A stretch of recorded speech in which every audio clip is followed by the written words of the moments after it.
మన ప్రభు అయిన యేసు క్రీస్తు నామములో దేవుని బిడ్డలు మీ అందరికీ ప్రేమపూర్వకమైన వందనములు.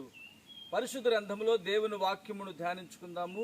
ఆదికాండము 26వ అధ్యాయము 12, 13 వచనములు.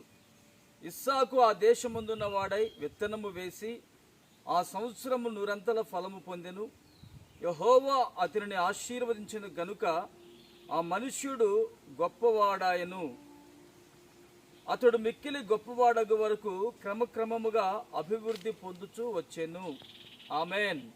ప్రియమైన దేవుని బిడ్డారా, ఇస్సాకు ఫిలిష్తీయుల దేశంలో ఉన్నప్పుడు ఆ ప్రాంతమంతా విస్తారమైనటువంటి కరువండి. ఆ కరువులో కూడా ఇస్సాకును ప్రభు తోడై నిలిచి అతను చేసేటువంటి చేతి పని అంతటిని ఆశీర్వదించి ఉన్నాడు. అతడట వాక్యం అంటుంది, క్రమక్రమముగా అభివృద్ధి పరచబడ్డాడు. మీరు గమనించినట్లయితే ఇది పనస పండ్లు ఇక్కడే కాదండి, ఈ చెట్టు అంతా సుమారు 100 పండ్లు వరకు ఈ చెట్టుకి పండ్లు కాసి ఉన్నాయి.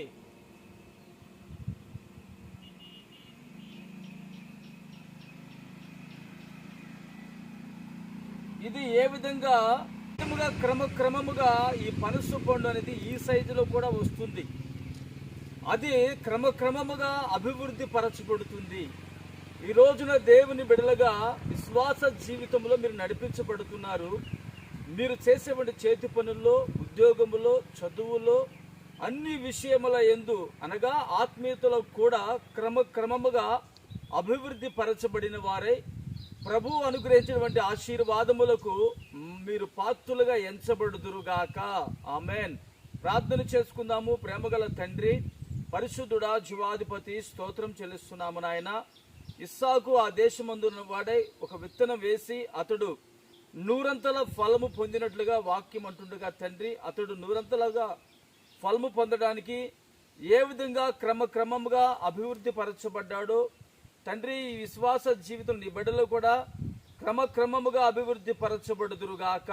ఆ రీతికి మీరే సహాయము చేసి మహిమ పొందుకోమని యేసు నామమున ప్రార్థిస్తున్నాను తండ్రి. ఆమెన్.